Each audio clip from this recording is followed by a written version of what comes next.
Prior to today's nomination hearing, the committee will vote on 6 nominees. Stephen Carmel to be Administrator of the Maritime Administration.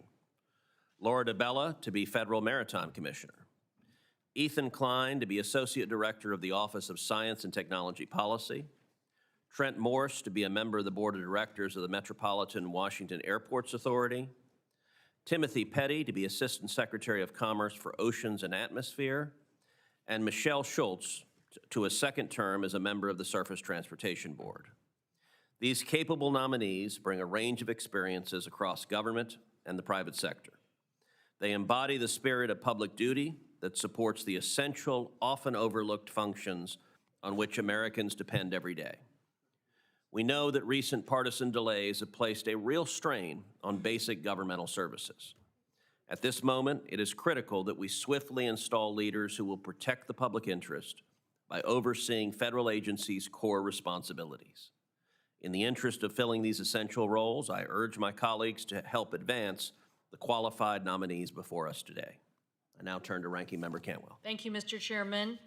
Stephen Carmel is nominated to be Administrator of the U.S. Maritime Administration. I believe he has a clear vision to rebuild the U.S. shipbuilding ecosystem, which is very important to our economy and to our national security. So I am pleased to support his nomination and glad that he supports the Jones Act and is committed to addressing sexual misconduct at the Merchant Marine Academy. Laura DiBella is nominated to be the Federal Maritime Commissioner, made clear she supports the Jones Act as well. I support and appreciate her clear comments maintaining the independence of the Federal Maritime Commission, and will support her nomination. Dr. Timothy Petty is nominated to be Assistant Secretary of Commerce for Oceans Atmosphere. Dr. Petty has significant water geoscience policy experience, which I believe is important in assisting NOAA. Dr. Petty also supports a NOAA Organic Act, a Pacific Coastal Salmon Recovery Fund, and other priorities. Lastly, Michelle Schultz is nominated to serve another term as the Independent Surface Transportation Board, and as the Surface Transportation Board prepares to consider whether to approve the largest railroad merger in U.S. history between Union Pacific and Northern Southern, we must leave no room for doubt about the importance of an independent commissioner without political pressure. So I appreciate her commitment to review merger decisions based only on the record before the board. So I was pleased to see her recognition the importance of the board acting impartially. So I will not be supporting the other nominees. Dr. Ethan Klein, nominated to be Assistant Director for the Office of Science and Technology Policy. Frankly, there were answers that I found were insufficient on several issues important about guardrails, whether it was AI or aviation safety. And I do not support Mr. Morse's nomination today. We were hoping to see more financial paperwork disclosed, which we did not see, so I can't support his nomination at this moment. Thank you, Mr. Chairman. Thank you. I now recognize Senator Wicker for a motion.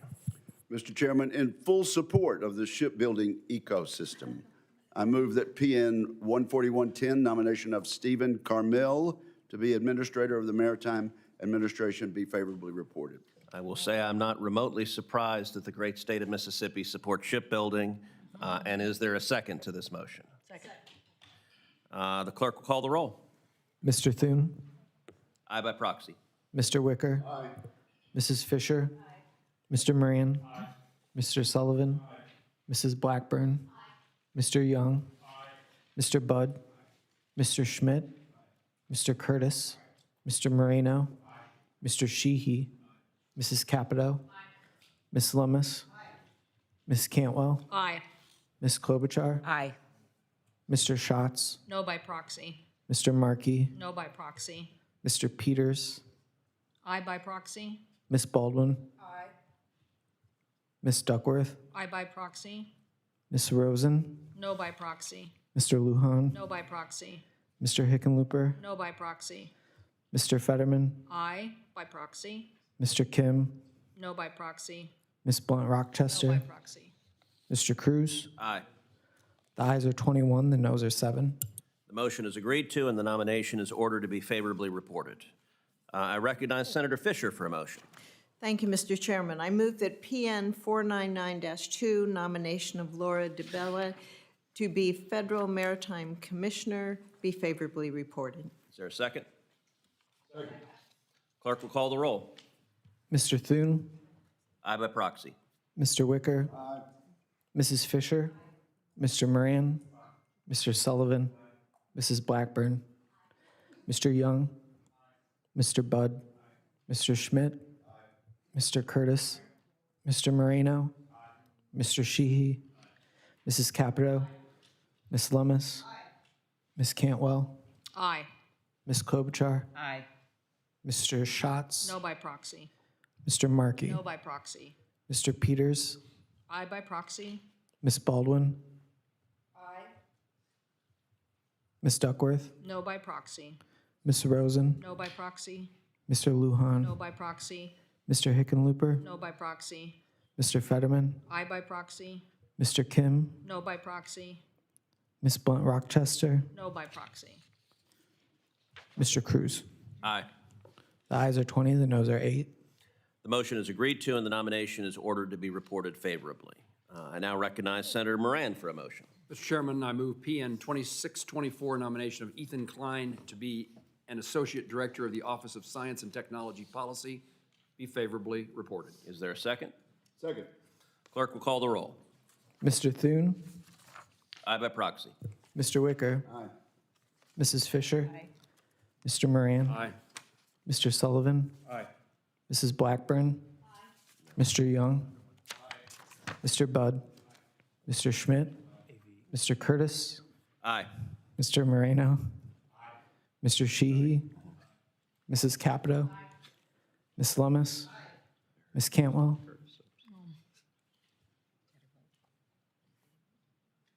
I'm sorry. No. Ms. Klobuchar, No. Mr. Schatz, No by proxy. Mr. Markey, No by proxy. Mr. Peters, No by proxy. Ms. Baldwin, Ms. Duckworth, No by proxy. Ms. Rosen, No by proxy. Mr. Lujan, No by proxy. Mr. Hickenlooper, No by proxy. Mr. Fetterman, No by proxy. Mr. Kim, No by proxy. Ms. Blunt No by Rochester, proxy. Mr. Cruz. Aye. The ayes are 15, the noes are 13. The motion is agreed to, and the nomination is ordered to be reported favorably. I now recognize Senator Sullivan for a motion. Mr. Chairman, I move that PN 499-10, the nomination of Trent Morse to be a member of the Board of Directors of the Metropolitan Washington Airports Authority, be favorably reported. Is there a second? Second. Clerk will call the roll. Mr. Thune, Aye by proxy. Mr. Wicker, Mrs. Fisher, Mr. Moran, Mr. Sullivan, Mrs. Blackburn, Mr. Young, Mr. Budd, Mr. Schmidt, Mr. Curtis, Mr. Moreno, Mr. Sheehy, Mrs. Capito, Ms. Lummis, Ms. Cantwell, No. Ms. Klobuchar, No. Mr. Schatz, No by proxy. Mr. Markey, No by proxy. Mr. Peters, No by proxy. Ms. Baldwin, Ms. Duckworth, No by proxy. Ms. Rosen, No by proxy. Mr. Lujan, No by proxy. Mr. Hickenlooper, No by proxy. Mr. Fetterman, No by proxy. Mr. Kim, No by proxy. Ms. Blunt Rochester, No by proxy. Mr. Cruz. Aye. The ayes are 15, the noes are 13. The motion is agreed to, and the nomination is ordered to be reported favorably. I now recognize Senator Blackburn for a motion. I move that PN 462-4, nomination of Timothy Petty to be Assistant Secretary of Commerce for Oceans and Atmosphere, be favorably reported. Is there a second? Second. Clerk will call the roll. Mr. Thune, Aye by proxy. Mr. Wicker, Mrs. Fisher, Mr. Moran, Mr. Sullivan, Mrs. Blackburn, Mr. Young, Mr. Budd, Mr. Schmidt, Mr. Curtis, Mr. Moreno, Mr. Sheehy, Mrs. Capito, Ms. Lummis, Ms. Cantwell, Aye. Ms. Klobuchar, Aye. Mr. Schatz, Aye by proxy. Mr. Markey, No by proxy. Mr. Peters, Aye by proxy. Ms. Baldwin, Ms. Duckworth, No by proxy. Ms. Rosen, Aye by proxy. Mr. Lujan, No by proxy. Mr. Hickenlooper, By proxy. Mr. Fetterman, Aye by proxy. Mr. Kim, No by proxy. Ms. Blunt Rochester, No by proxy. Mr. Cruz. Aye. The ayes are 21, the noes are 7. The motion is agreed to, and the nomination is ordered to be reported favorably. I now recognize Senator Young for a motion. Mr. Chairman, I move that PN 518-5, nomination of Michelle A. Schultz to be a member of the Surface Transportation Board, be favorably reported. Is there a second? Second. Clerk will call the roll. Mr. Thune, Aye by proxy. Mr. Wicker. Aye. Mrs. Fisher. Mr. Moran. Mr. Sullivan. Mrs. Blackburn. Do whatever. Mr. Young. Mr. Budd. Mr. Schmidt. Mr. Curtis. Mr. Moreno. Mr. Sheehy. Mrs. Capito. Ms. Lemus. Ms. Cantwell. Aye. Ms. Klobuchar. No. Mr. Schatz. No by proxy. Mr. Markey. No by proxy. Mr. Peters. Aye by proxy. Ms. Baldwin. Ms. Duckworth. No by proxy. Ms. Rosen. No by proxy. Mr. Lujan. No by proxy. Mr. Hickenlooper. No by proxy. Mr. Fetterman. Aye by proxy. Mr. Kim. No by proxy. Ms. Blunt Rochester. No by proxy. Mr. Cruz. Aye. The ayes are 18, the noes are 10. The motion is agreed to, and the nomination is ordered to be reported favorably. Are there any members wishing to make remarks on any of the nominations today? If not, that concludes our markup, and the nomination hearing for Admiral Lunday will begin momentarily. This executive session is adjourned.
Good morning. The Senate Committee on Commerce, Science, and Transportation will come to order.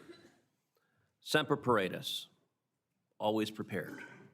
That is the motto and sworn mission of the United States Coast Guard. Unfortunately, insufficient financial support over the years has left the Coast Guard without all of the equipment needed to stay prepared. Facilities are moldy, including needing water. He loves the Coast Guard. He's very emotional about this. Texas has a lot of coast, and we do love our Coast Guardsmen. Facilities are moldy and decrepit. Technology to thwart drug cartels and human traffickers is outdated. The United States has only 3 aging polar icebreakers, whereas China has 4, and Russia has more than 40. Earlier this year, however, our committee and the Trump administration took a momentous step towards changing that. The One Big Beautiful Bill Act made an historic $24.6 billion investment in the Coast Guard. It was the single largest appropriation in Coast Guard history. It includes funds to acquire at least 5 polar icebreakers, 40 helicopters, and 9 patrol cutters. It unleashes $4 billion for improving shore facilities like the boot camp barracks, multi-use training centers, and the Coast Guard Yard. Put simply, it funds the Coast Guard of the future. The Coast Guard needs leadership to implement this investment. It needs a commandant who will reinvigorate efforts to protect and patrol America's waters. That's precisely why I'm so glad that President Trump has nominated Admiral Kevin Lunday. Since January, Admiral Lunday has served as the acting commandant of the Coast Guard.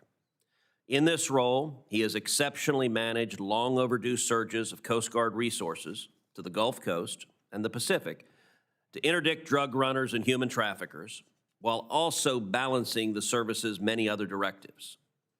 In fiscal year 2025 alone, the Coast Guard seized nearly 510,000 pounds of cocaine, by far the largest haul in its history and 3 times its annual average. That's the equivalent of 193 million lethal doses, more than enough to poison half of the United States population. Just since August, the Coast Guard's newly launched Pacific Viper has netted 100,000 pounds. These results show that the Coast Guard is dismantling narco-terrorist networks before they even reach American shores. As Admiral Lunday has put it, we own the sea. Along with partner agencies, the service is better securing our border. It recently launched Operation Riverwall along the Rio Grande, deploying watercraft and tactical teams to help deter and defeat illegal immigration, smuggling, and other national security threats.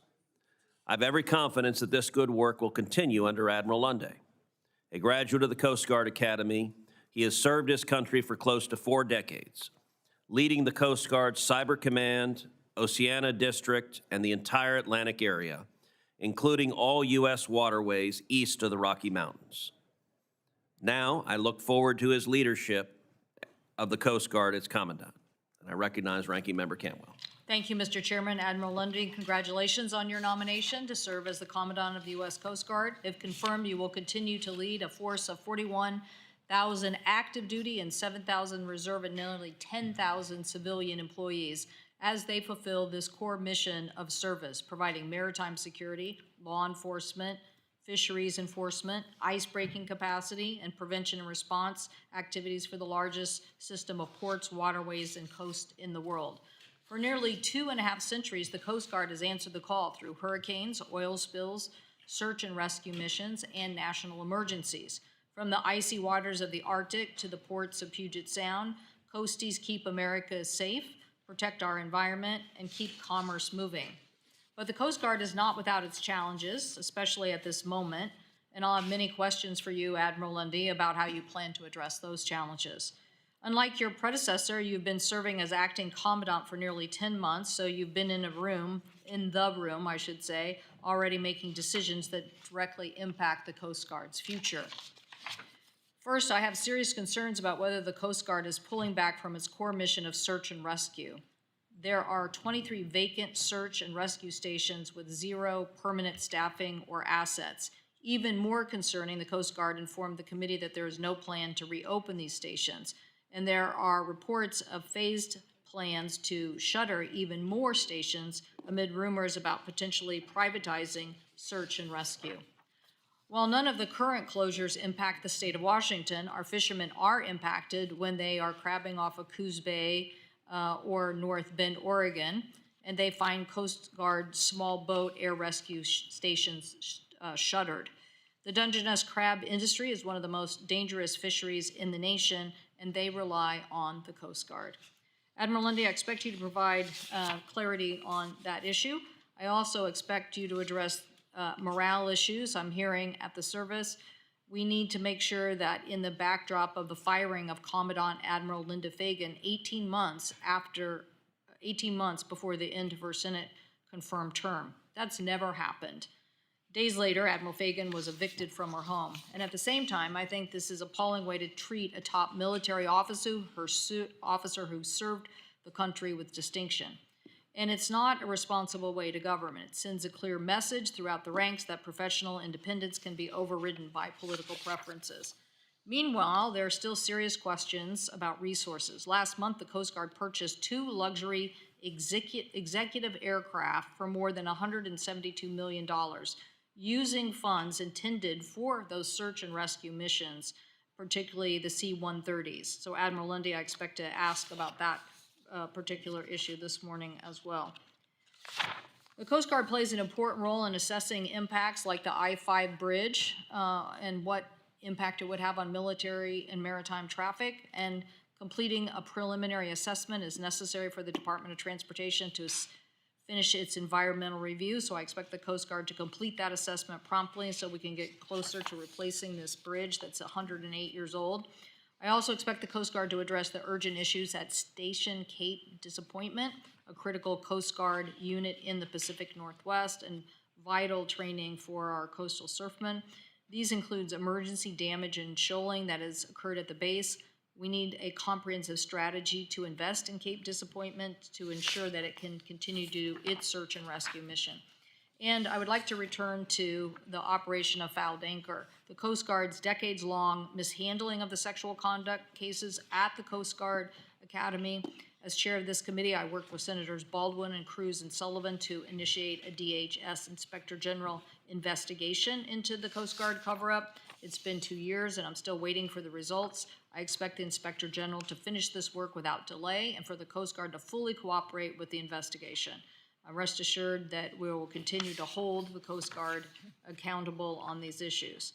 The committee worked together to draft common sense legislation, and the Senate's Coast Guard Authorization Act of 2025 would expand Coast Guard authorities and programs to hold perpetrators accountable, enhance investigations, and the legal process to improve victim recovery services and access to all, including the boosting of training. So I'll look forward to hearing about how we improve the accountability there, Admiral, and your leadership on that particular issue. Again, congratulations on your nomination. Thank you, Senator Cantwell. I would now recognize our friend and colleague from the great state of South Carolina, to Senator Graham, and I would note that I expect you to get as choked up and emotional about the Coast Guard as I did. Well, I'm very excited about the Coast Guard. We have a plan, apparently, to move the entire Coast Guard to South Carolina, and I want to Your time has expired. I don't think that probably helps you here, but the reason I'm here is I've known Admiral Lundy for a while, and he's born in Columbia, South Carolina. And to both of you, Chair and Ranking Member, I appreciate acknowledging the role the Coast Guard plays. It's the mighty, mighty Coast Guard, and we're the Commerce Committee, and without the Coast Guard, we'd be less safe and less prosperous. Admiral Lundy and his lovely wife, Linda Lee, are here. They've dedicated 39 years of service to the United States Coast Guard. He's a graduate of the U.S. Coast Guard Academy with honors, the National War College, the Naval War College, and George Washington University Law School. One thing I want to highlight, he's the first judge advocate in the history of the Coast Guard to be Commandant. I think now's a good time for that expertise. I I served as a judge advocate in the Air Force, and his experience, he's a cyber security expert. He's commanded forces all over the world in the Coast Guard. He's been the commandant for the last 10 months. These are dangerous times in which we all live. I think he's got the expertise, the academic background, and the character and the judgment to continue to lead the Coast Guard. I would urge you to continue making him the commandant. I think he's earned that distinction. His record is unblemished. He understands the men and women in the Coast Guard because he has lived his life in their ranks.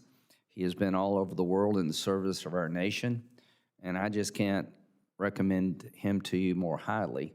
We're proud of the fact that he started his life in South Carolina, and he's risen the ranks as a judge advocate all the way to the top. And that is something to be proud of, so I wish you and your wife all the best. And I know that if you're the Commandant of the Coast Guard, continuing that role, America will be safe and prosperous. Thank you, Mr. Chairman. Thank you all. Thank you, Senator Graham. Now recognize Admiral Lunday for his opening statement. Senator Graham, thank you very much for the introduction, sir. Good morning, Chairman Cruz, Ranking Member Cantwell, Chairman Sullivan, Ranking Member Blunt-Rochester, distinguished members of the committee. I'm honored to appear before you here today. I'm thankful to President Trump and Secretary Noem for their trust and confidence to nominate me as the next Commandant of the Coast Guard, subject to the Senate's confirmation. And I thank the committee for your enduring support for our service. If confirmed, I look forward to working closely with the committee and with the rest of Congress. I also want to thank the team that helped prepare me for today. The most important part of that team is right here with me today, my wife, Linda Lee. I am blessed by our 36 years of marriage and her enduring love and support that has enabled me to continue to serve an active career in the United States Coast Guard. She's a proud military spouse and a champion for Coast Guard and Joint Force family readiness. Across the many dynamic challenges of Coast Guard life, she's also maintained her own professional career as a gifted speech-language pathologist. She is remarkable, and I would not be here today without her. I'm from a family of military service. My dad was a career Army soldier of infantry and special forces who rose from private to colonel. He fought in Vietnam and the Cold War and commanded troops in combat and crisis. My mom was an officer in the Army Medical Corps before becoming a full-time mom and military spouse to raise 3 sons. My parents taught me my values and instilled in me my faith in God. They set the example that's guided me throughout my life and inspired me to join the armed forces. Now, I joined the Coast Guard because I wanted to fight the spread of communism in the Soviet Union, to stop drug smugglers at sea, and to save lives. I was drawn to the service's proud history of fighting in every one of our nation's wars. Over the past nearly 39 years, I've served with crews and led them throughout the Atlantic and Pacific regions and in cyberspace. Now, while the missions have been rewarding, I've found the most joy serving as part of a Coast Guard crew, alongside men and women who share the same values as me and who are, without question, the very best in the world at what they do. I'm fiercely proud to serve with them and inspired every day by their unwavering dedication and courage. Today, as threats and challenges facing our nation grow, I believe the American people need a stronger and more capable Coast Guard today more than ever. For the past 10 months as the acting commandant, I've led the Coast Guard to achieve full operational control of our border by controlling, securing, and defending our border and maritime approaches, to facilitate commerce that's vital to our economic prosperity and strategic mobility by ensuring the safety and security of that commerce in physical and in cyberspace. And third, by ensuring the Coast Guard is ready to respond to a crisis or contingency that comes with little or no warning. And I prioritize taking care of our people, our most precious resource, because the service readiness starts with the readiness of every Coast Guard man and woman and their families. And to that end, we've continued to work hard to improve access to quality health care and housing and child care, and strengthened our ombudsman program. At the same time, I led the early implementation of one of the most sweeping transformation and modernization efforts for the Coast Guard in the last century. The Secretary of Homeland Security has directed me to transform the Coast Guard into a more agile, responsive, and capable fighting force through Force Design 2028. This bold plan drives rapid innovation, delivers new capabilities at speed and scale, and grows the Coast Guard by 15,000 military personnel. This transformation is coupled with a historic capital investment of $24.6 billion through the One Big Beautiful Bill Act that will rapidly deliver new cutters, boats, aircraft, shore infrastructure, and technology. This down payment is the first step to ensure the Coast Guard remains always ready. If confirmed, I'll lead the service forward under the direction of the Secretary and the President, and with the strong support of Congress to ensure we continue to deliver the best value to the American people. I'm filled with hope for the future of our Coast Guard because no matter the challenges ahead, we will prevail. If there's one thing I know, and our service history proves, with a ready Coast Guard crew and the strong support of the American people, there is nothing we can't accomplish. Thank you for the opportunity to appear before you today, and I look forward to your questions. Thank you, Admiral. After years of neglect, the Coast Guard is finally receiving the resources it needs to stop illegal immigration, to intercept drug traffickers, and to keep Americans safe at sea. Senate Republicans fought hard to secure nearly $25 billion for the Coast Guard in the One Big Beautiful Bill to fund the largest recapitalization of the Coast Guard in history. In your judgment, how big a deal is that investment in the Coast Guard?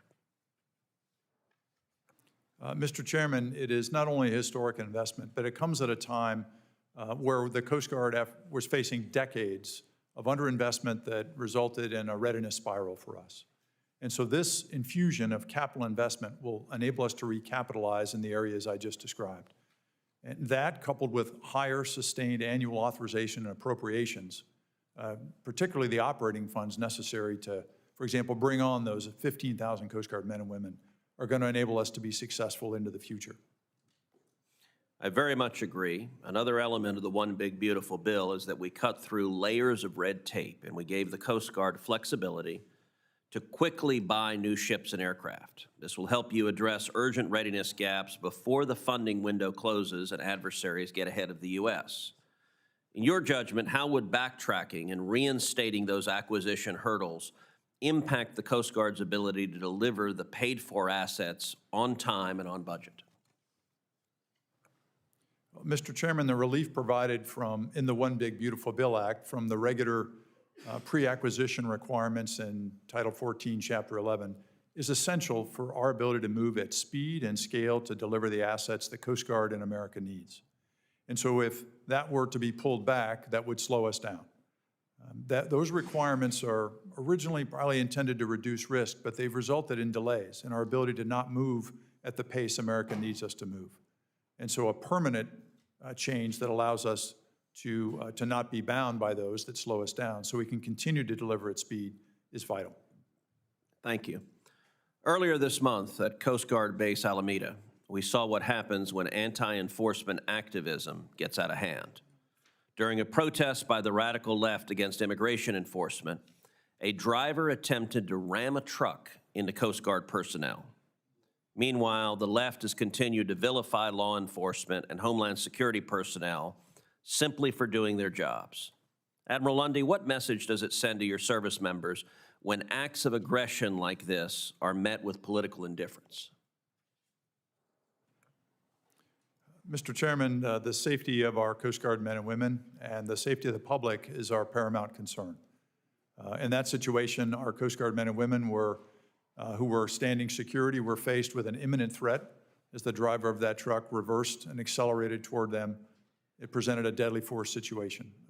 From all accounts that I know of and can see, they acted with discipline and professionalism to defend themselves and also to protect the public. The driver of that truck, there's an ongoing FBI investigation. The driver's been charged with a federal crime, but our personnel acted with discipline and restraint in that situation. Turning to a different topic, Iran has used maritime drug trafficking in the Middle East, including trafficking drugs on fishing dhows, to finance its malign activities. I know that you are operating under the command of the Navy, but is it fair to say if the Coast Guard discovers illegal narcotics aboard a vessel in this region, these would-be drug traffickers face no punishment other than having their drugs seized? Mr. Chairman, under the current practice under the Department of War, that is the outcome. We seize and destroy the drugs, but we do not seize the vessel. And it's my understanding that the fishermen aboard face no legal punishment. Is that correct? That's correct, Mr. Chairman, in almost all cases. And the fishermen take control of the dhow and are allowed to continue sailing after the interdiction. Yes, Mr. Chairman. You will not be surprised to know that I think that makes no sense whatsoever, and I very much hope the Department of War changes the protocols in those circumstances. Shifting to another topic. For too long, the Coast Guard has watched from the sidelines as Russia and China have expanded their Arctic operations with fleets of heavy icebreakers. That's why the One Big Beautiful Bill helped fund a modern icebreaking fleet.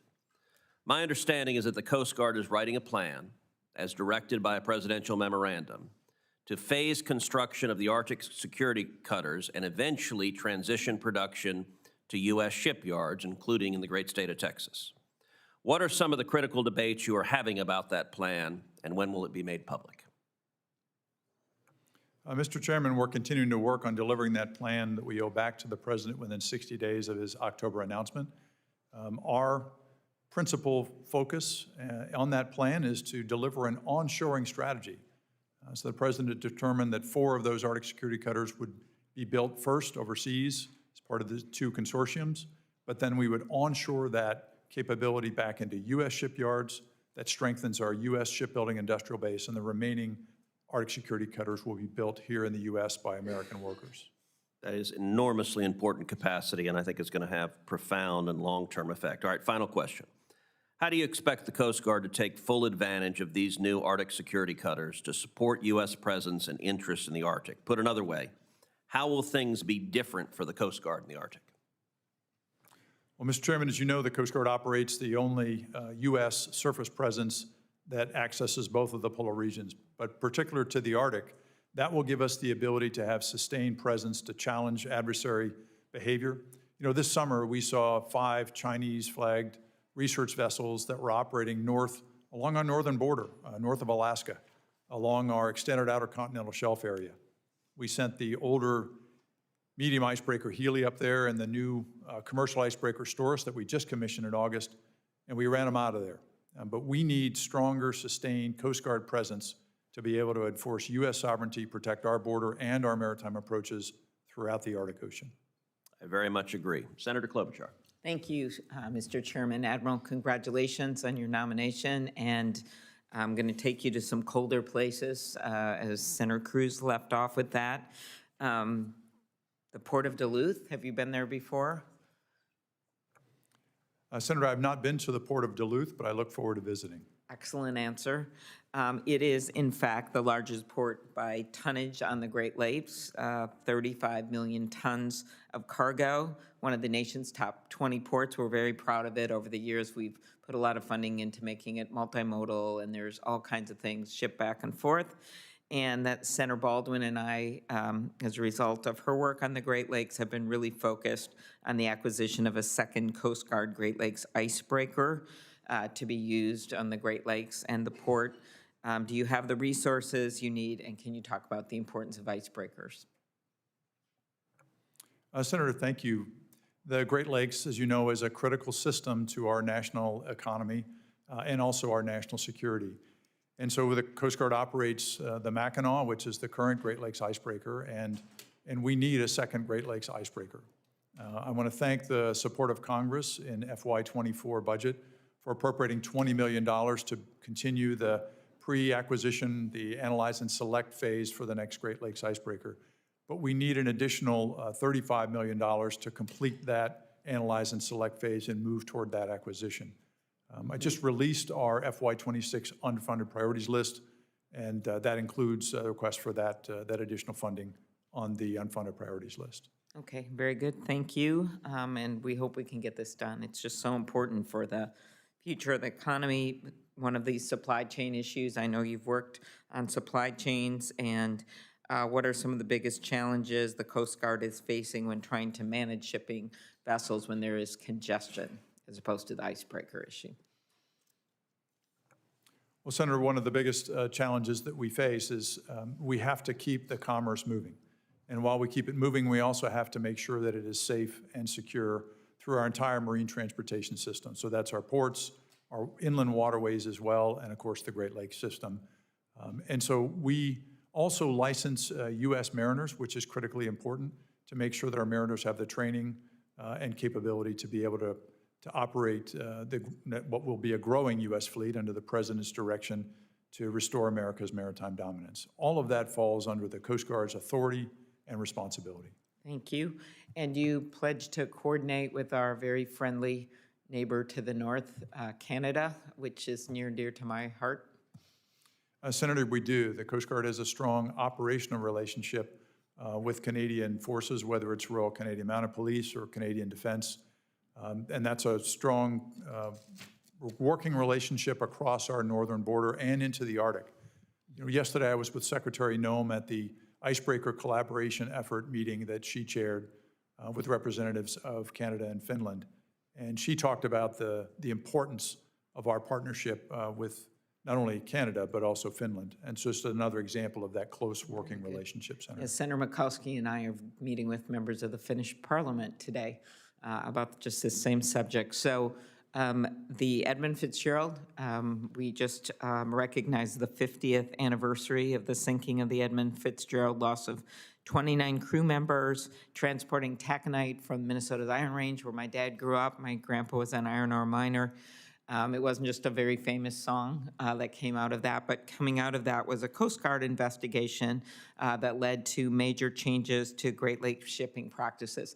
You should know in freezing cold weather, 2,000 Minnesotans gathered outside on the North Shore just last week to recognize those that we lost, including some of their descendants' family members.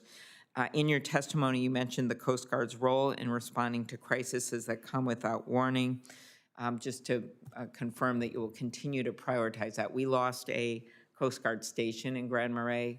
We have now worked with the tribe up there and gotten some funding to have a tribal Coast Guard, because if the Coast Guard comes from Duluth, it's such a long way up the North Shore. It's worth looking into what they've resorted to, but we do have some ships, some boats that can rescue people that the state and the tribe worked on together. But just in general, if you could look into that and how we're kind of band-aiding it together, and then also just a commitment to continue to prioritize safety. Senator, if confirmed by the Senate, I look forward to working to prioritize safety and also certainly to visit Duluth. Yeah, well, you will be a very famous celebrity to come to Duluth on to see that port, only because we just love the Coast Guard up there. So thank you. Thank you, Senator. Look forward to it. And Admiral, I will say it's excellent instincts if any member of this committee asks you to visit their state. The only answer is absolutely yes. Senator Wicker. Admiral, I would suggest you wear layers when you go to Duluth. Unnecessary. Admiral Lunday, the experience of serving in the Junior Reserve Officer Training Corps has real benefits. A RAND Corporation study found that students who participated in JROTC have higher grades, better attendance rates, and are more likely to graduate from high school than other students. Mississippi was pleased to welcome the Coast Guard's first JROTC program in the state at Clinton High School in 2023. This is in the Heartland District of the Coast Guard. Let me also note that the Coast Guard is congressionally required to have a JROTC unit in every district by December 31st of this year. In the 2025, in 2025, the Senate passed the Coast Guard Reauthorization Act and included a negotiated provision directing you to expand JROTC to no fewer than 20 programs by the end of 2026. There are currently 14 programs. It shouldn't be too difficult for you to get from 14 programs to 20 programs by the end of next year. Would you comment about that? Thank you, Senator Wicker. The junior ROTC programs are great programs, and I know the one in Clinton Clinton High School is one of our largest, with the greatest participation of many others. I'm proud to tell you that we are ahead of schedule in establishing a Coast Guard junior ROTC program in every one of the Coast Guard districts. And if confirmed by the Senate, I will work to complete the requirement by the end of 2026, as you described, Senator. That's good to hear. It is a citizenship builder for sure. Now let's move then to IUU, illegal, unreported, and unregulated fishing. It's a real problem. Admiral Paparo has commended the Coast Guard for its service in his area of the world in that regard. Do you believe the Coast Guard is serving U.S. interest in the Indo-Pacific by combating illegal, unreported, and unregulated fishing? Thank you, Senator. I do. And this is a topic I've actually talked personally with Admiral Paparo about. Combating IUU fishing is not just one of our statutory missions. It's actually a national security imperative, particularly pushing back against the malign influence of China and their distant water fleets. You know, throughout the Indo-Pacific, we see those fleets encroaching on Pacific Island nations, and who don't always have the capability to push back, or even on the high seas, violating international rules about illegal fishing. And so the Coast Guard's presence in the Indo-Pacific to enforce not only our sovereignty, because beyond Hawaii and our 3 territories and their exclusive economic zones, there are broad other areas of U.S. sovereignty, exclusive economic zones around small atolls and islands throughout South and Central Pacific, and we are responsible for protecting our sovereignty. We also help Pacific Island nations who don't have the capability through our shipwriter agreements. So yes, sir, it's of critical importance. It's a more than $2.4 billion problem for the United States alone in IUU fishing. And yes, it is more than an economic problem. It involves human trafficking, forced labor, and undercutting a very vital industry in the United States. Finally, let me ask you this. It's a bit of good news that Amtrak has opened the Mardi Gras service between New Orleans, going across the Gulf Coast of Mississippi and on to Mobile. The passenger participation has been through the roof, outstripping every optimistic projection we've had. So it's very good news. One lingering issue concerns CSX's effort to remotely operate several drawbridges in Alabama and Mississippi. This company has invested nearly $60 million in safety and automation upgrades to run a remote pilot during the pandemic. Yet they've been working for the last 5 years for full automation approval from the Coast Guard. If confirmed, would you be willing to work with me to resolve this issue and ensure the process better supports modern rail infrastructure while maintaining navigational safety? Senator, I'm aware of the issue, and if confirmed by the Senate, I look forward to working with you to resolve that issue. I think if we work together, we can get that resolved. The automation is ready, and we need to find a way to yes. So thank you very much for that assurance. And thank you, Mr. Chairman. Thank you. Senator Baldwin. Thank you, Mr. Chairman. Admiral Lunday, thank you for meeting with me in advance of this hearing today, and thank you for your service. When we met, you said that closure of a number of search and rescue facilities across the country is under consideration by the Coast Guard, including at least 3 in Wisconsin. I actually think this would be a reckless decision. Search and rescue is one of the core missions of the Coast Guard, and the people of Wisconsin depend upon the Coast Guard when disaster happens. The Coast Guard's resources in the region are already stretched very thin by the significant commercial and recreational usage of the Great Lakes. Any cuts to the Coast Guard's search and rescue capabilities means that Wisconsinites are going to be less safe on the water. So Admiral Lunday, will you commit today that you will not close facilities in Wisconsin and ensure that there are adequate search and rescue resources on the Great Lakes? Senator, thank you for the question. Search and rescue is not just one of our 11 missions. It's part of our DNA. It's a sacred trust we have with the American people. And the communities you're describing, unlike the other military services that live on bases, we live in those communities, and so we're neighbors in those communities. We took an action to reduce the staffing and change the status temporarily several years ago because of a shortage in our enlisted workforce. I was at the Atlantic area, commanding Atlantic area, and I was part of the decision on where to take action to reduce the staffing at those stations. So I was responsible for that.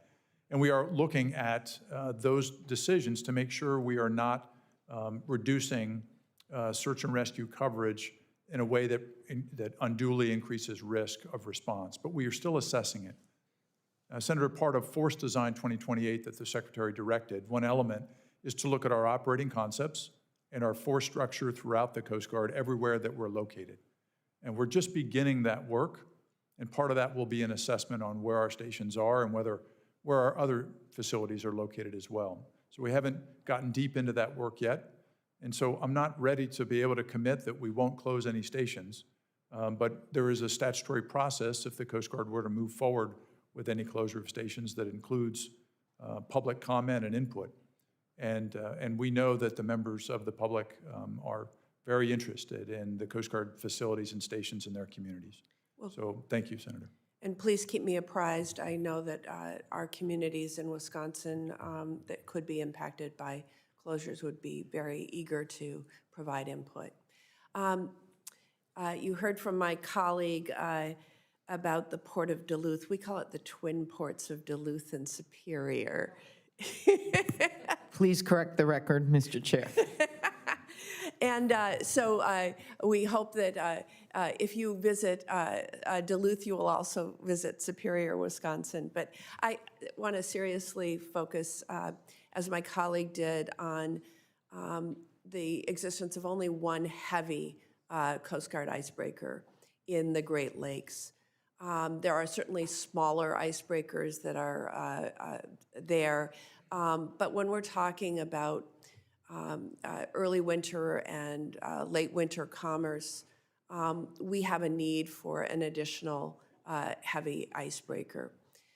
I think about when we've had heavy ice in the Great Lakes, the negative impact on commerce.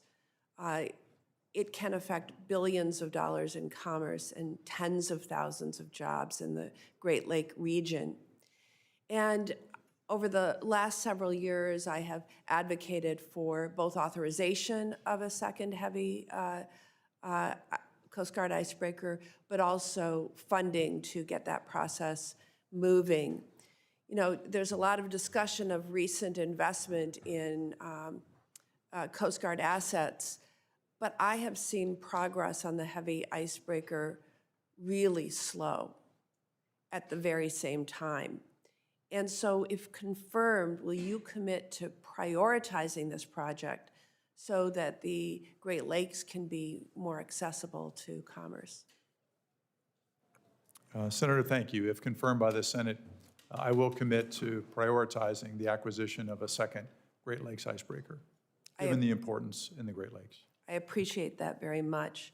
Finally, supporting strong Buy America standards is a top priority for me, especially when it comes to the areas under this committee's jurisdiction. Making sure that Coast Guard ships, their components, their equipment are produced in the United States guarantees that Coast Guardsmen are getting the absolute best products while providing well-paying jobs to Americans.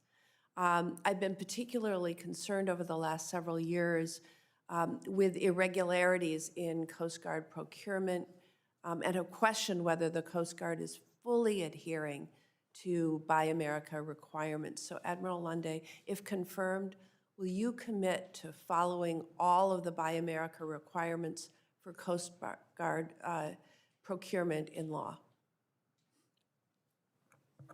Senator, thank you for the question. I will commit to complying with the law related to construction of Coast Guard cutters and assets in the United States.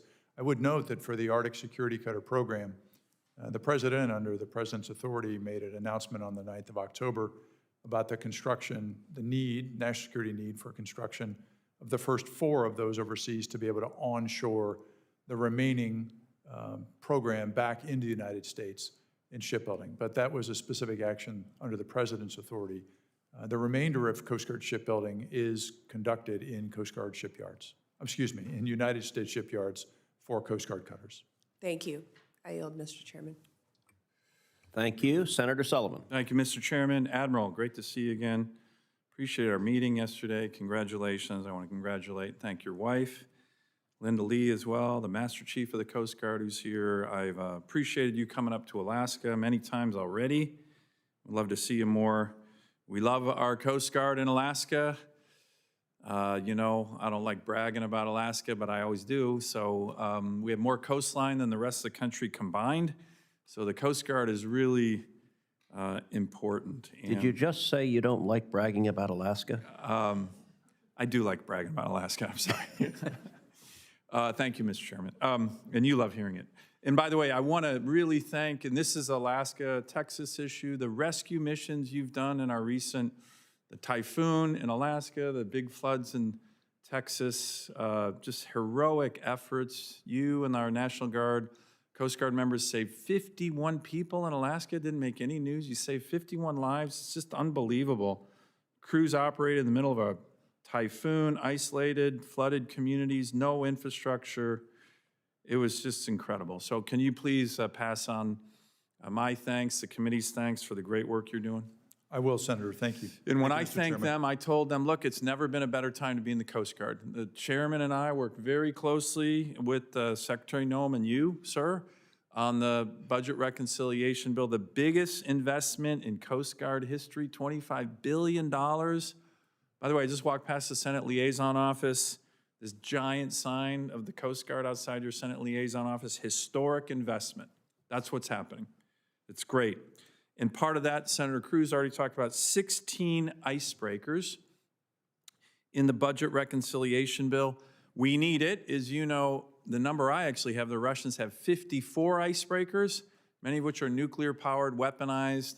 The Chinese, I think, have more heavies than we do. We have 2 heavies right now, and 1 is broken. So we got a lot of work to do. I want to thank President Trump, who has been very focused on closing this icebreaker gap, as we call it, in Alaska. But as you mentioned, the Russians and Chinese are all over my state in the Arctic. We've had 6 Russian incursions in our ADAs since August. And as you mentioned, we had Chinese ships, quote unquote, doing research in the Arctic, also known as spying, in the Arctic, off the coast of Alaska all summer. So the Ice Pack event was a great event yesterday to essentially what we want, and I know you want, to build icebreakers and deploy them and home port them very quickly. Can I get your commitment to work with this committee on doing just that?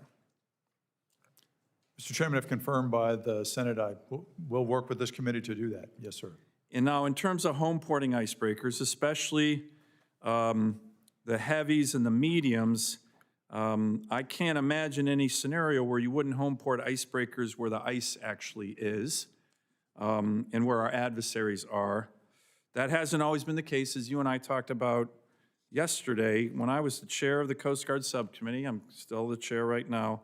When the Coast Guard, a few years ago, you weren't involved with this, announced that it would home port all 3 heavy icebreakers in Seattle over 2,000 miles away from the ice, I learned about it in a press release, which I didn't like. So there was 0 consultation with me as the chairman of this committee. Can I get your commitment to, well, do you agree that was just unacceptable for the chairman of the Coast Guard Committee to learn about the home porting of icebreakers in a press release? Mr. Chairman, I wasn't involved in I know that, you but weren't. I think that it's important we consult with the committee. Yeah, it was unacceptable. Let me ask to get your commitment to work with me and this committee on the home porting of the medium icebreakers and where we're going to home port those. Can I get your commitment to do that? Yes, Mr. Chairman. And look, I know the Coast Guard is working on home porting plans right now. Is there any scenario in which a significant numbers of these medium icebreakers, we have a lot for the Great Lakes already, the heavies are going to go to Seattle, which again, I don't think makes a lot of sense, but whatever, you guys made that decision. But is there any scenario in which a significant number of these medium icebreakers would not be home stationed in the Arctic, in the state where the ice is, in the state where our adversaries are? And our adversaries are up in Alaska, in the Arctic a lot. Can you imagine any scenario where that would happen? Well, Mr. Chairman, we haven't made any decisions on home porting yet. But we look forward to working with you as the chair and as other members of Congress on that decision-making process. You and I were, and I want to thank you for being with us in August, along with the Deputy Secretary, to commission the first Coast Guard icebreaker, Storis, that will be home ported in Juneau. We're very excited about that. Great. Well, look, again, I want to get your commitment. I already have it.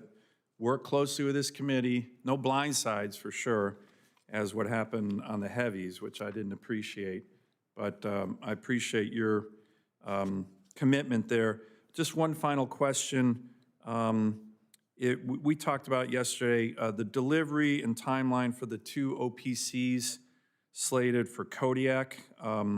Are they still expected to be holes number 3 and 4? Kodiak has the largest Coast Guard base in the country. Do you know what the timeline is on those, Admiral? Mr. Chairman, I don't have the exact timeline, but the 3rd and 4th OPCs that are delivered to the Coast Guard will go to be home ported in Kodiak. Great. And I want to thank you again. I think you're extremely well qualified. We need to get you confirmed ASAP. There's so much work to do in the Coast Guard right now. It's a super exciting time to be in the Coast Guard. The Congress of the United States has said enough of this, as we talked about yesterday. Hey, the Coast Guard has this, which I think is admirable, but this ethos of, hey, we're going to do more with less. Well, if you got 50-year-old cutters and 60-year-old icebreakers, you can't do more with less. So we said, no, you're going to do more with more. And that's why this bill that we just passed is really exciting, and it's a great time to be in the Coast Guard, and I think you're going to be an exceptional leader, and we need to get you confirmed ASAP. Thank you, Mr. Chairman. Thank you. Senator Kim. Thank you, Chairman. Admiral, thank you for coming before us, and thank you for your service to our country. I wanted to just get a little more clarity from you in terms of the protocols when it comes to interceptions of drug smuggling boats. So if you don't mind, can you walk me through, just as a Coast Guard is approaching a drug smuggling boat, what are the next steps that happen in terms of their protocol? Thank you for the question, Senator. So typically, the Coast Guard is performing our drug interdiction mission as a maritime law enforcement, under our Maritime Law Enforcement Authority on the high seas, and whether that's in the Eastern Pacific or the Caribbean or other locations, but principally in those areas. We normally receive information that could be from surveillance aircraft or other means that there is a suspected drug smuggling boat that is headed north, and then we will interdict that boat. Sometimes we use an armed helicopter to disable the boat, and then we will go aboard, seize the boat, and typically take a representative or take the samples, the cocaine that's on the boat if we can recover it. We'll destroy the boat as a hazard to navigation, and then we'll take the detainees who are operating the boat, and we'll process them, and then we'll take them to wherever they're going to go. So arrest and then seek to prosecute. You said an armed helicopter. Is there a protocol for the Coast Guard to fire upon a ship with lethal force if unprovoked? Our normal use of the Helicopter Interdiction Tactical Squadron, which are the helicopters, very specialized crews that do this work, and they are trained and they're effective at disabling the engines. The time they would use lethal force is if they were fired upon from the drug smuggling boat under our mode of operating as a law enforcement agency. But without being provoked, does the Coast Guard have legal authority to destroy a boat or to kill the crew with lethal force if there has not been a provocation?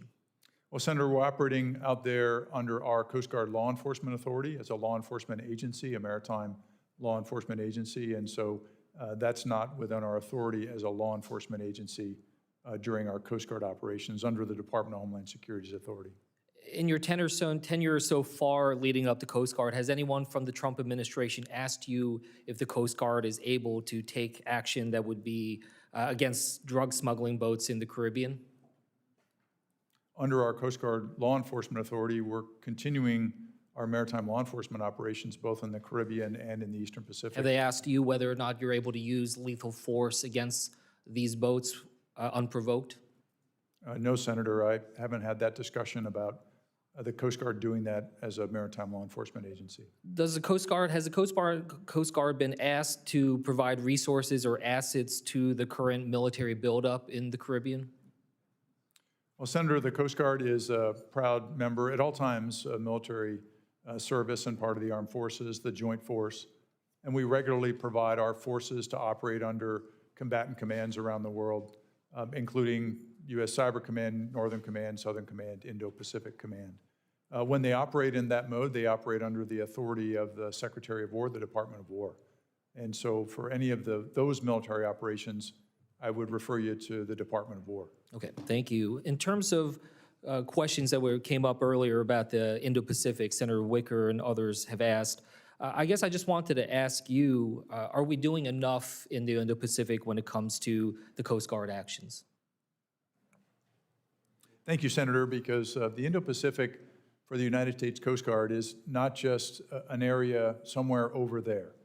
For us, that's the U.S. homeland as well, not only because of the state of Hawaii, but also our 3 U.S. territories in addition in the Pacific. And so that's the homeland. And so we have a responsibility to protect that border and the maritime approaches as well. I had the privilege of serving out in the Oceania District based in Hawaii from 2018 to 2020. And during my time, we added 9 additional cutters, permanently based Coast Guard cutters in the Indo-Pacific because of the importance of our operations there.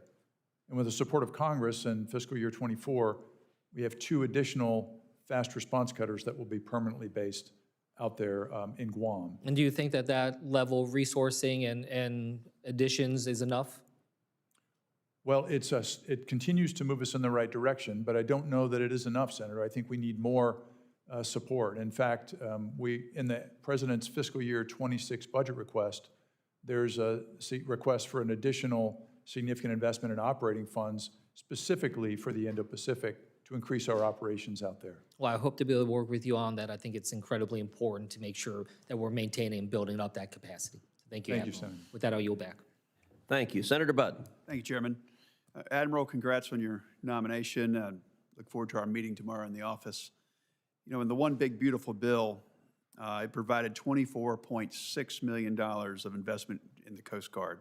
And this included $266 million in funds for long-range unmanned aircraft systems. So, Admiral, if confirmed, how will you use the new UAS assets to more effectively perform the Coast Guard's missions, especially in drug and migrant interdictions? Senator, thank you for the question. So we are looking at what the spend plan will be, which assets we will purchase for the investment of long-range unmanned aerial systems. I think, as you know, we've operated for over a decade with Customs and Border Protection, part of a joint program office on the MQ-9 aircraft, but we're looking at other solutions as well. We're currently prototyping one off of San Diego that's proving very effective. It's a bit shorter range, it's a longer range, but it's not quite as long range as the MQ-9. So we're looking at different options to be able to move at speed and scale and deliver that capability. Is that some sort of a clean sheet design, or is that an existing UAS? It's an existing UAS, Senator. Okay, understood. I had a recent informative, very good visit with the ALC, or the Aviation Logistics Center in Elizabeth City, North Carolina. Very proud of what they do there. You know, that's the only depot-level aviation maintenance facility, as I understand it, in the Coast Guard. The One Big Beautiful Bill, it included $2.2 billion for depot-level maintenance facilities, as well as $3.4 billion for new MH-60 helicopters and C-130J airplanes.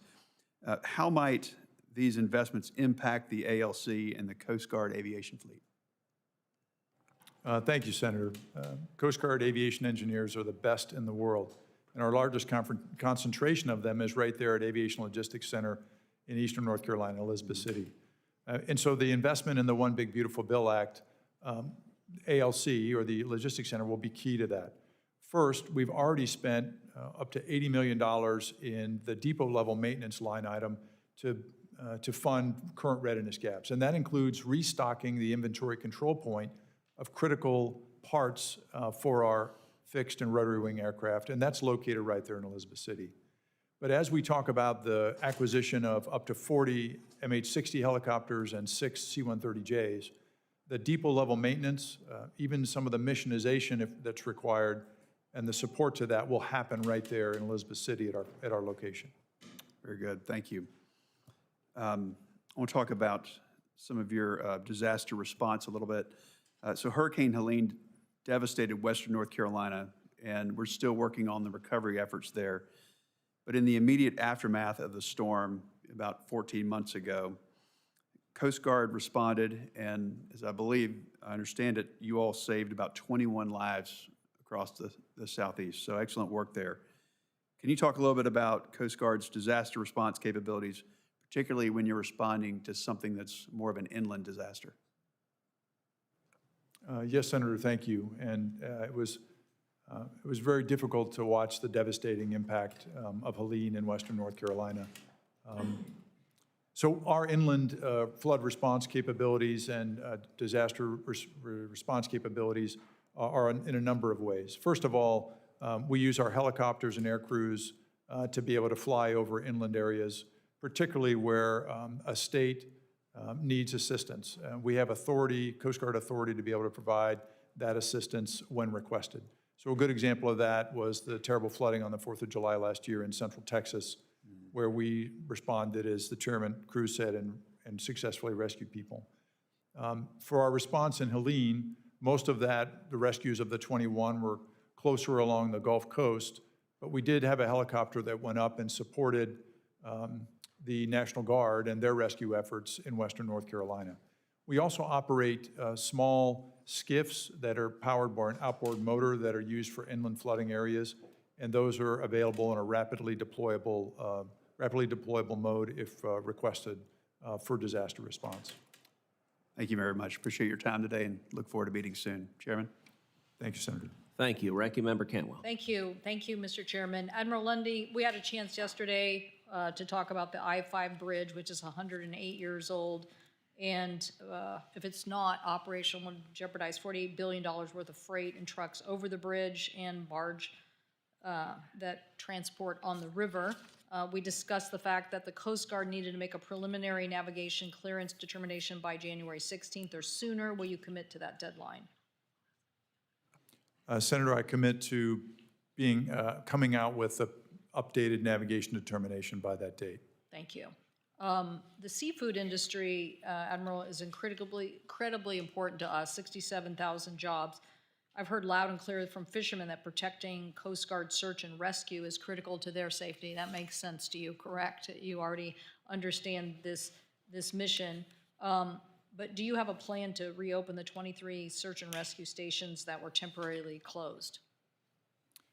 Ranking Member Cantwell, we don't have a plan to currently reopen them. That's part of the assessment that the Secretary has directed in Force Design 2028 to look at our operating posture of Coast Guard forces as we look at the operating concepts as well. So what do I tell my fishermen?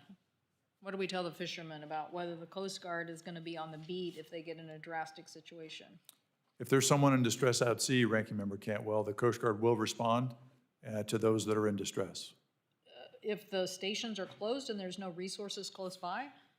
Ranking Member Cantwell, as we took actions to address that shortage in our personnel and through the Force Alignment Initiative, we were very deliberate to making sure we still had adequate coverage even across those areas where we were going to take a station that was seasonal and turn it into a forward operating location that wasn't fully manned constantly, crewed constantly, or we took a response station and changed it to scheduled mission only. So we were deliberate about the risk we were taking in those areas, so we minimized any impact on our ability to timely respond to mariners in Well, distress. I'd like to go over in more detail that plan with you, since I represent a state with great coastline and great remoteness to getting to a situation very timely when you think about the Strait of Juan de Fuca or out on the Pacific. So I'll look forward to reviewing that with you. One of the other aspects of Coast Guard presence in the Northwest is the Cape disappointment, critical to our, important strategy for the region, but also for the Motor Lifeboat School, which is really very impressive. I think everybody thinks of the Kevin Costner movie where he rescues people, but that's exactly what we train people to do at Cape D. So we need a solution to new docks that accommodate replacement of 52s and a cutting-edge facility to support the workforce and training, and to help with critical infrastructure like protecting the rescue capacity at Oahu by doing dredging. So will you commit to those objectives? Ranking Member Cantwell, I will. The Coast Guard boat drivers are the best in the world, including there at Cape Disappointment where we train them. It's critically important. The Coast Guard is going to expend $110 million from the One Big Beautiful Bill Act to address the dredging issue that you described in Oahu. Thank you. Rather than the continual dredging challenges, we spoke about a more permanent solution, and so we're going to work for a design that will be able to do that effectively. Well, I welcome you to visit that area of the state. I brought up in my opening statement, obviously, the challenges we faced about sexual assault and misconduct at the Academy. Do you support legislation that we passed out of this committee to improve Coast Guard oversight in response to sexual assault and misconduct, establishing an independent oversight, holding leaders accountable for misconduct, improving care for victims? Ranking Member Cantwell, I commit to, if confirmed by the Senate, working on any activity that will make the Coast Guard better able to combat and eliminate sexual assault from our organization. Would you approve a role of the Office of Chief Prosecutor? Because we've found that you have to have intended oversight and independence for these sexual assault cases. Ranking Member Cantwell, we currently have and have had since the changes to the National Defense Authorization and the Military Justice Reform Act, we've had a flag officer who is our chief prosecutor in the Coast Guard who has the jurisdiction to prosecute those covered offenses, just as in the other military services, they have a special trial counsel. So we are already implementing that. Okay, so a couple of other, so there were 33 recommendations outlined by the previous Commandant. So I assume that you will work on a timeline to complete those. I will, Ranking Member Cantwell. We've completed 24 of the 33, and we're working to complete the remaining ones. I look forward to briefing you on those. When those are done, we will not be finished because we're going to keep taking aggressive action to combat and eliminate sexual assault. Not only care for the victims who are victims of this terrible and violent crime that is a cancer on our readiness, but also to make sure we have justice, that we investigate and prosecute those who commit these crimes and hold them fully accountable under the law. Admiral, thank you for that very strong statement. Very, very much appreciate it. Two really quick things. There's some talk about tsunami warning systems being canceled. I would assume you really appreciate tsunami warning systems in the Coast Guard. I wasn't aware of that, Ranking Member Cantwell, but we rely on tsunami warning because of the Coast Guard units around the Pacific Rim. And then we had a chance to talk about fentanyl and the challenges facing us with fentanyl and the inter-cooperation between federal and state and local agencies. Do you support those kind of efforts? I do, Ranking Member Cantwell. On the 29th of January, I directed a focused effort to combat fentanyl trafficking that came from our discussion in the hearing on counter-drug last year before the committee. And so we have increased by over 41% our multi-agency strike force operations targeting fentanyl and precursor shipments in the commercial shipping in our ports. And that relies on a very strong relationship with state and local law enforcement, as well as other federal partners. Thank you. Thank you, Mr. Chairman. Thank you. Senator Blunt Rochester. Thank you, Mr. Chairman and Ranking Member Cantwell. Admiral, congratulations to you and your family, and thank you for the meeting yesterday as well as our past briefings. As a new member of the Senate, one of the greatest honors for me was to be named Ranking Member of the Coast Guard Maritime and Fisheries Subcommittee. I take great pride in this role and take it very seriously. As we discussed, I want to ensure that there is partnership and that we uphold the highest standards of integrity, professionalism, and accountability, and that we're fully committed to the well-being of our service members and their families. I also shared with you, concerns about the Coast Guard not being politicized, the termination of Admiral Fagan left a poor taste for many. The purchase of the 2 luxury jets I shared causes concerns, even though we know there are some challenges with the current planes that you have. And again, what I appreciated in the conversation was you focusing on making sure that you are mission ready, mission critical, you're apolitical, and that you're just here to serve the American people. And so hearing your vision was also very important to me as well. And I recently had the honor of visiting Sector Delaware Bay at the Indian River Inlet. And I was proud to meet some really incredible individuals who love what they're doing and really are making a difference. I got a chance to talk to them about some of the concerns and the challenges that they have as well. And one of the top priorities for me has been affordable housing. And for many of them, that is a huge challenge. And so I wanted to make sure I put that on the record and also just ask, what steps is the Coast Guard taking to ensure members assigned to high cost of living or high vacation rental markets can obtain safe, affordable housing in the communities they serve? Delaware, we're on that coast, excuse me, and it's really expensive. So. Thank you, Ranking Member Blunt Rochester. First, I just want to make sure I had addressed something you said in the beginning of the question, the purchase of the 2 C-37 long-range command and control aircraft. The Coast Guard operates as part of our fleet of fixed-wing military aircraft, long-range command and control aircraft. These are military aircraft that we use for command and control, secure, reliable, on-demand military transport and secure communications for the Secretary, the Deputy, and the senior leadership of the Coast Guard. So that is part of the operational fleet we've always operated, and that's what we're purchasing. But your question on? Didn't you say they were actually, they have to be outfitted and refitted and retrofitted to make them military ready, correct? Yes, Ranking Member. They require a missionization process to turn them into the military aircraft that we'll use them for. Okay. To your question on the housing, thank you for that question, because that's critical to taking care of our people. We have 3 key areas that we're focused on in improving access to available and affordable housing. The first one is making sure that the housing allowances accurately reflect the cost of living. So one way to do that is we've increased the number of critical housing areas. That enables, if there's not enough available housing in the market, it enables a Coast Guard person to have their family live elsewhere, and then they get the benefit of the higher housing allowance in the other location. Second way is improving Coast Guard leased housing that members can live in. And then the third way is building Coast Guard housing in a place like Kodiak, Alaska, where we just opened a new housing area where there's no other housing available. And I know that there had been an inaugural nationwide housing satisfaction survey. Will you continue to do that, continue to have regular structured feedback so that you can hear from the members themselves and also tailor your housing policy and allotment resources? We will, Ranking Member. The housing survey is very important.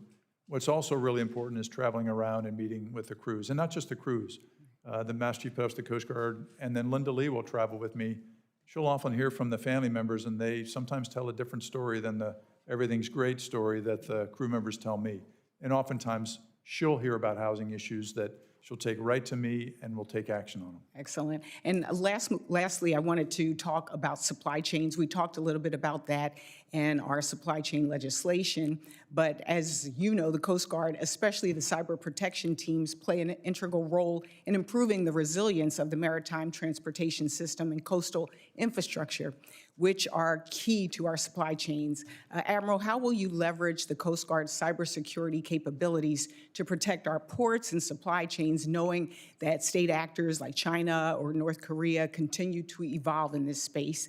And we can follow up with what is your strategic vision for that as well as it pertains to supply chains. Thank you, Ranking Member. So first, we're using our regulatory authority. We have new regulations out on cyber regulations to improve the cybersecurity of U.S. facilities and shipping. And so that's just gone into effect, and that's groundbreaking regulation that's going to improve the baseline standard of cybersecurity and hygiene. The second one that you mentioned is deploying our Coast Guard cyber protection teams. These are expert teams that under our authority are able to deploy on U.S. critical infrastructure to harden that infrastructure and make sure we are resilient in our supply chain. And then also that signals to potential adversaries that they will be unable to hold our critical infrastructure at risk, that it will be resilient and we'll be able to defend ourselves in cyberspace. Thank you so much, and best of luck to you, Admiral. Thank you, Ranking Member. Thank you. Senator Markey. Thank you, Mr. Chairman. Thank you for your service, sir. I've long worked closely with my colleagues, Senator Sullivan and Senator Wicker, on this committee to support the Commercial Fishing Occupational Safety Research and Training Program. This program is authorized through the annual Coast Guard bill and is administered through a memorandum of understanding with the Department of Health and Human Services. The program works with trusted local partners who understand the health and the safety needs of our commercial fishermen. Fishermen face major mental and physical burdens in their work, and services from the fishing safety program are proven to save lives. So Admiral Lunday, do you agree that fishing safety programs can help prevent catastrophes at sea? Senator, I agree. They're very important to prevent us from having to go out on a search and rescue case. If we can, the best search and rescue case is one that never happens because of fishing safety programs like the one you described. No, thank you. And if confirmed, would you support the ongoing implementation of the fishing safety program? Senator, if confirmed, I look forward to working with you on advancing that program. No, thank you. That's very helpful. Under the Deepwater Port Act, the Coast Guard jointly processes deepwater port license applications with the Maritime Administration. These deepwater ports are set up primarily to export massive amounts of fossil fuels. This raises prices for Americans at home and puts our health, ocean, and environment in peril just to boost profits for big oil and big gas. Under the most recent Coast Guard Authorization Act, the Coast Guard would transfer its authority to act as the lead agency on environmental reviews of deepwater ports to MARAD. Admiral Lunday, is it true that the Coast Guard has 50 years of expertise in understanding the construction, the operation, the environmental impacts of deepwater ports? Senator, the Coast Guard has significant experience with deepwater ports, but MARAD owns the primary responsibility, including for managing the National Environmental Policy Act process. The Coast Guard's been supporting MARAD through that process, but essentially that is under their authority as MARAD. Well, if the Coast Guard gives up its decades-long expertise and authority in this area, and it's then the understaffed Maritime Administration, especially as big oil and big gas are demanding more exports than ever, we need to actively strengthen MARAD's capabilities. They're not strong enough right now, and we're removing the Coast Guard from the equation in terms of ensuring that safety is, in fact, made given primacy. So I've introduced the No Spills Act to push MARAD to be more vigilant in its licensing activities to better protect the American public from spills and price spikes. I think it's a mistake to remove 50 years of expertise from this process, especially as we're seeing expansion. It's only going to get more and more dangerous. We should have learned from Deepwater Horizon that these accidents can occur, and you need the smartest, most experienced people on the job. And by removing the Coast Guard and having an agency without the full level of personnel which they need, it's almost like we're putting this whole area into a regulatory black hole. And it's going to be very dangerous because we've seen from past experience how the oil and gas industry just continues to move forward because of their profits, regardless of the dangers that we see out on the open ocean. So I thank you, Mr. Chairman, and thank you again, Admiral, for your service. Thank you, Senator. Thank you very much. Senator Peters. Thank you, Mr. Chairman. Admiral Lunday, it's good to see you here today. Congratulations on your nomination, and certainly enjoyed the time we spent in my office. And I understand a number of my colleagues have already raised the 50th anniversary of the sinking of the Edmund Fitzgerald. Was a big story in Michigan years ago, 50 years ago, and is one that people continue to remember. And it certainly reminds us of how dangerous Lake Superior can be, and the importance of the Coast Guard's critical prevention. Your search and rescue missions are vitally needed. And as you know, folks in Michigan love the Coast Guard, and you've been to the Coast Guard City there and have made many trips, as we talked about. And I also want to just reiterate, you've addressed this question a few times, but I want to just reiterate the concerns that I have about some permanent closures for Coast Guard units in the Great Lakes. My concern is primarily in Michigan, and we want to make sure that those are there because they provide a critical service. And I know there are going to be some operational adjustments that are going to be announced, but we are going to be anticipating some of those. But if you could talk a little bit about that and how you see the services being provided to Michiganders, particularly given the fact that, as we talked about in my office, you have experiencing record recruitment, which is certainly a hats off to the men and women in the Coast Guard, that folks want to be a part of a great service. But with those extra folks coming in, will that potentially lead to additional support for your facilities in the state of Michigan? Senator, thank you for your question. And thank you for sharing in our meeting yesterday the letters from your constituents about their strong support for the Coast Guard. I was able to read those last night, and so I appreciate having that direct feedback from your constituents and our neighbors and the communities we live and work in Michigan. And you noted the strong recruiting success, and we have. We recruited more this year than any other time since 1991, and the caliber of those young men and women. We just sponsored a recruit class, Linda Lee, Master Chief Pettis, the Coast Guard, and I, and the caliber of those young men and women is remarkable, the best I've ever seen. Right. You asked about our presence in Michigan going forward. So we took a step several years ago to reduce, because we had such a shortage, reduce our footprint and the operating status of several of those stations. That remains a temporary situation, but we are directed now in force design to assess our operating concept in our entire force structure everywhere the Coast Guard is located. We haven't gotten far into that analysis yet. We owe that recommendation and report to the Secretary, and we're just beginning that work. But an important part of that will be making sure we understand what the concerns of those in the communities and the Senate here and the rest of Congress are in terms of our facilities throughout the United States, especially in Michigan, per your question, Senator. Great. No, I appreciate that. And I appreciate you referencing the letters, which I have brought. Mr. Chairman, I would ask unanimous consent that I have these letters are entered into the record talking about concerns about manning at various locations throughout the state of Michigan. Without objection. Thank you.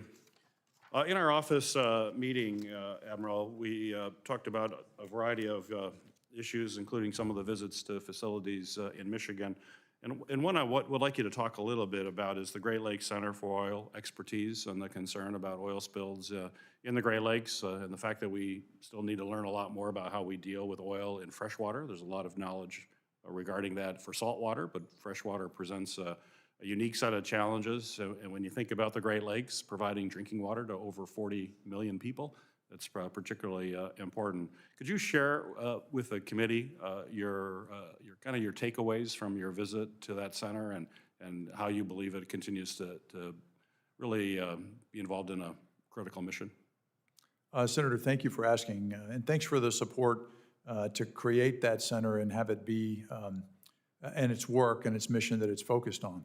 I was able to go up there when I was commanding Coast Guard Atlantic area. I went up in January of 2023 to visit the region and then also visit that center of expertise. And I learned the important work that they do there to understand the critical nature of the Great Lakes system, not only from a national security perspective and its northern border, but also what a potential oil spill or other environmental damage, such as invasive species, could create in the Great Lakes. And so the importance of that work informs our understanding of risk and then the ability to prevent activities that could cause that damage and then be ready to successfully respond to it, such as an oil spill. Wonderful. Mr. Chairman, I have one brief question. May I be allowed to ask it? Admiral, Coast Guard personnel, including those in Michigan, have reported to me about some significant challenges in obtaining housing, particularly in areas of high demand for seasonal and vacation rentals, which we have along our lakes, and that certainly affects their ability to find affordable housing. Just a quick question, what actions do you plan to take to address some of the housing challenges facing Coast Guard personnel, specifically in Michigan and some of our high tourist areas with expensive real estate, but clearly it's a problem in other places around the country? Thank you, Senator, because housing is critical to the readiness of our families and their ability to be ready to get the mission done. So one of the first things we did was we made sure that the information that feeds into the broader system that all the military services use to calculate our basic allowance for housing is accurate information.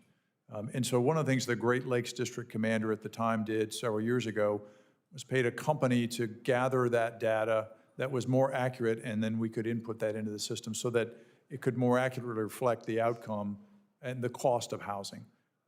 Another parallel effort is to designate additional critical housing areas that enable personnel, if there's an area where housing isn't available, enable those personnel to have their family, if necessary, in another area, and then take advantage of that higher housing allowance for the other area. And then the other area we're looking at is expanded use of government leased housing, where the Coast Guard leases housing, and then members come into the area, and rather than spending time and effort trying to find housing where it's not available, we already have a home or apartments or a block of homes that they can live in. But it is a challenge because our personnel don't typically live, with rare exception, on large bases, and there are none in Michigan. Right, right. Well, I appreciate your attention to that and your focus. Thank you, Admiral, for that. Mr. Chairman, thank you very much. Thank you. Senator Lujan. Mr. Chairman, thank you very much. Admiral, for years I've been pushing one administration after another to go after the cartels and drug trafficking. We all represent a lot of people who have lost their lives and others that are preyed upon. And I've also been after administrations to say that they should be going after financial institutions in a meaningful way that are suspected of laundering money for cartels. A lot of those folks, they just pay a fine. No one ever goes to jail. And it just becomes the cost of doing business. Something has to be done in this space. So any attention brought to stopping this nonsense, I appreciate. Now, with that, I have a lot of questions, and there's no clarity that I'm aware of that's been shared from the administration to members of Congress outside of maybe one small interaction that was available to a few members of the U.S. Senate in the area where Senator Kim, I think, asked you some questions about the military strikes on vessels in the Caribbean and the Pacific. I think 83 people have been killed to date, if I have the number correct, unless something happened from my walk over from where I was to where I am today. My question, Admiral, is yes or no, does the U.S. Coast Guard have a role in these military strikes on vessels in the Caribbean or Pacific? Senator, thank you for the question. So under our Coast Guard Maritime Law Enforcement Authority, we're not involved in the Department of War's operations that you're describing. That's under the Department of War, Senator. Yes or no, are you aware of the Department of, I'm still going to call it Department of Defense, is utilizing the U.S. Coast Guard's Title 14 law enforcement authorities to conduct these strikes? Senator, I'm not aware of that at all. Yes or no, as a lawyer and career Coast Guard officer, do you believe these strikes fall within U.S. and international law? Well, Senator, those strikes you're describing are being carried out under the Department of War's authority, and so I'll defer to them for questions about the authority for that military activity. You're the top person at the Coast Guard, aren't you, sir? I'm the acting commandant. Yes, sir, that's correct. You're also a lawyer? Yes, sir, that's correct. You're a career Coast Guard officer? Yes, Senator. Probably one of the most knowledgeable people serving in the Coast Guard today about all these activities. I'll ask the question one more time in case there might be an answer. Yes or no, as a lawyer and career Coast Guard officer, do you believe these strikes fall within U.S. and international law? Senator, my focus as the acting commandant, and if confirmed, the future commandant, my focus is on our operations under Coast Guard Maritime Law Enforcement Authority, not the Department of War's operations. I will defer to the Department of War to answer the questions on their military activities that you're describing, sir. Admiral, have you been pulled into any meetings around this? I have not been involved in meetings regarding those military activities specifically, no, Senator. The Secretary of Defense, as you referred to, the Secretary of War, Secretary Hegseth, has not had a conversation with you about these strikes? I have not had a conversation with Secretary Hegseth about these strikes, no, Senator. Is this Coast Guard responsibility in the Caribbean and the Pacific? You have responsibilities in this area? We do, Senator. So the Coast Guard provides under our Maritime Law Enforcement Authority and our capabilities. We're continuing to execute the direction of the Secretary of Homeland Security for our traditional counter-drug mission under Law Enforcement Authority. That's one of a series of instruments that are available to the President. And so we are continuing the activities under our authority and making record seizures of drugs. In fact, this morning, the Coast Guard cutter Stone is offloading in Florida a record amount of drugs, cocaine, that they seized in the Eastern Pacific as part of Operation Pacific Viper that the chairman described. And this is the Coast Guard's mission? That's a Coast Guard mission and operation. I applaud you for that. Let's turn there. So I agree that the U.S. Coast Guard's efforts to interdict vessels has been effective. As you pointed out just this morning, but in 2025, the numbers I have is you disrupted over 402 metric tons of cocaine, an estimated value of $7.2 billion. I applaud that. Yes or no, do the Coast Guard's interdiction operations yield intelligence opportunities beyond the immediate outcomes of an individual mission?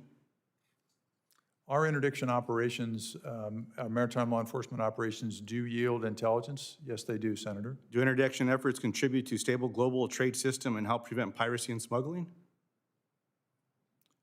Our operations do, yes, sir. Have they resulted in intelligence that can be used to dismantle networks and prosecute the individuals involved?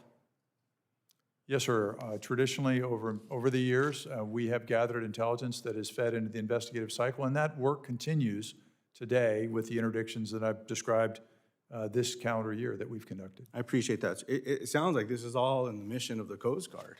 I'm just surprised that the Secretary of Defense, Secretary of War, they not even talk to you about this. That sounds disrespectful. That sounds irresponsible. Senator, I would say... I'm not asking a question, Admiral. I apologize, sir. I'm out of time. The Chairman's going to take it from me here in a second. I hope that gets corrected. I hope the Secretary appreciates your expertise, your service to our country, what you have achieved and what you have done, and is willing to pull you in. So, Mr. Secretary, if you're out there, if you're listening to this, give you the benefit of the doubt. If you've ignored the Admiral, give him a holler, pull him in, have a good conversation, and learn from this wise person. I yield back, sir. Thank you, Senator Lujan. Admiral Lunday, my final question is required of all nominees. If confirmed, do you pledge to work collaboratively with this committee to provide thorough and timely responses to the committee's requests and to appear before the committee when requested? Yes, Mr. Chairman. Thank you. Senators will have until the close of business on November 21st to submit questions for the record. The nominee will have until the close of business on November 24th to respond to those questions. That concludes today's hearing. The committee stands adjourned. Thank you, Mr. Chairman.